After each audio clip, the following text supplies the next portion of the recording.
All right, let's continue on working through the stack. So let's take a look at the scooter expansion. Overall, box looks good. Pop this open. So we have our scooters. We're trying to make sure that we include a lot of bags in the game. Flip this over, get the cardboard out. All right, so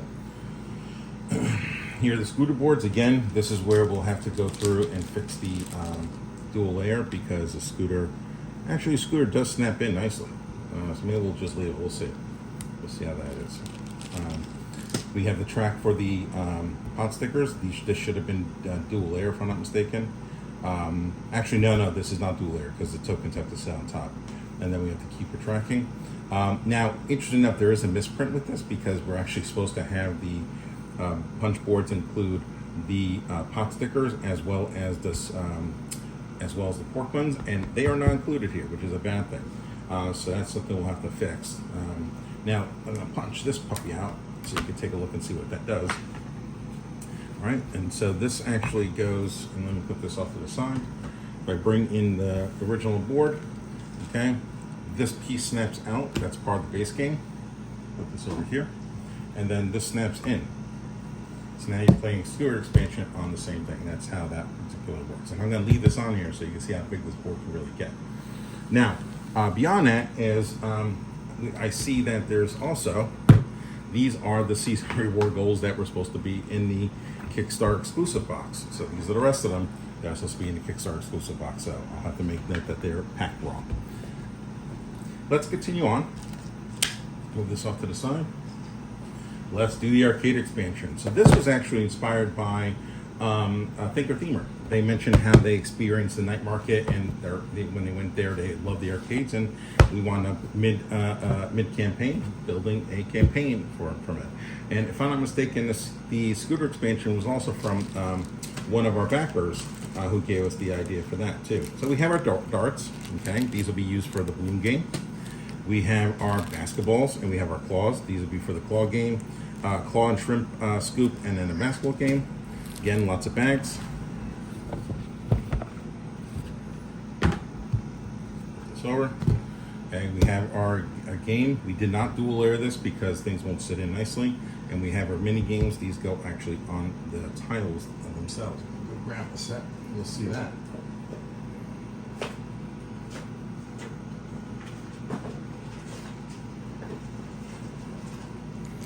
So these will sit.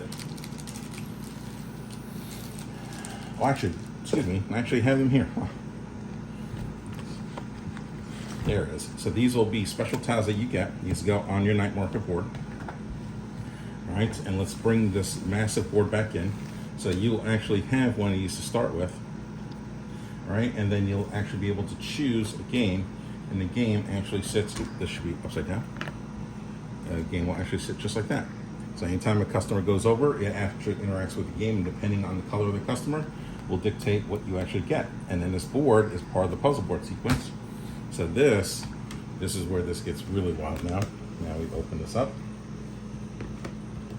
Snap this in. Snap this in. So now you have your arcade expansion all throughout. So this game can get really, really large. Okay? And then as you get more games, you'll be able to promote them and sit them on there. All right, and that's how that works. So that's the arcade expansion. Now, in this game, we include this additional food just in case you do run short. And I think that's all that's needed for components. So, oh, and just because I like the whole darts thing. So we got the little darts. Okay, those get played here. Okay, when you match it, you get a bonus. When you don't match it, you don't get a bonus. You got the basketball games, so you gotta have those. So they'll sit off on the side, and as you do the basketball games, they'll climb up and you get the rewards, trying to get to the top. And then the claw, so I love this little claw. Okay, we'll start off here, and then as you progress on the claw, you'll go down and get the rewards until you get down to this red area, and then it snaps back. Okay, so that's the beauty of this setup here. And that's the arcade expansion. Let's move on, so long as my son can hold the camera still, which it looks like he's doing really, really well at. I'll stick this off to the side. Pick this up. And And let's move on to the skills expansion. The skills expansion is, that was actually one of the original expansions to the game. And we decided to include it because it's such an interesting aspect. It introduces asymmetric powers to your meeples. Again, everything, let's go for the box. We crack this open. All right. Now this box is a little on the lighter side. But again, we have to do boxes because this is something that can be sold in retail. So you need to make sure it is skewed and something that can sit on the shelf. So it is what it is with that. Now flipping this over. Okay. Now this is not supposed to be in here, and actually says it right there, scooter expansion. So obviously this doesn't belong here. Okay. Now the only thing in it, what's also missing is actually is a punch board that's supposed to go with this that I don't see here. So we'll have to address that piece. But this is the skills expansion. It's not just supposed to be this. There's supposed to be another punch board in here that you're supposed to get. But the skills expansion is what goes with the game to actually give each people a set of skills. And let's do last but not least, Mini Mart. This one was an interesting one because originally it started off as a solo expansion, but then we realized, well, wait a second, why can't the human player actually play as the Mini Mart? So this actually became a cooperative, competitive, and solo addition to the game. So we have our neutral figures. I'll get to that in a second. We have the solo cards to actually drive the solo player. We have the board that the Mini Mart player uses.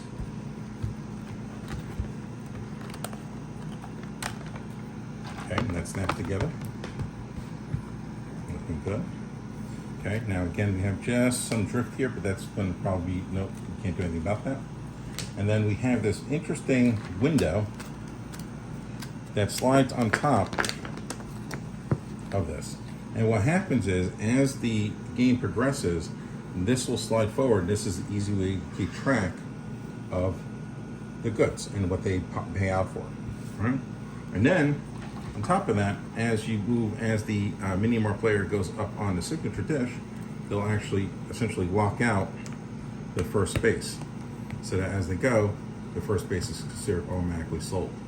Okay, so there's less spaces that's in there to trigger the higher spot. So that's nice about that. You have the gates that goes to show you where the solo player evaluates from, and then you also have the tokens on which ones are lantern, which ones are not. Now, the neutral aspect. What happens in this game, and the reason why this is important, is the players that are playing against the Mini Mart have to share the white color, and the white color will only synergize with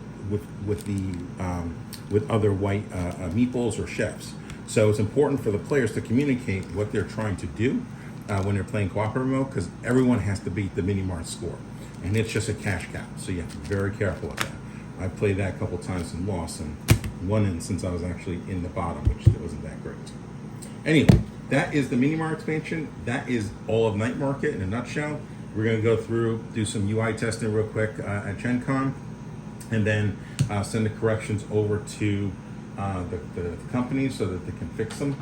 And then the graphic designer has just made a couple tweaks, and then we should be able to hit the big red button to start to get this thing printed. Thank you.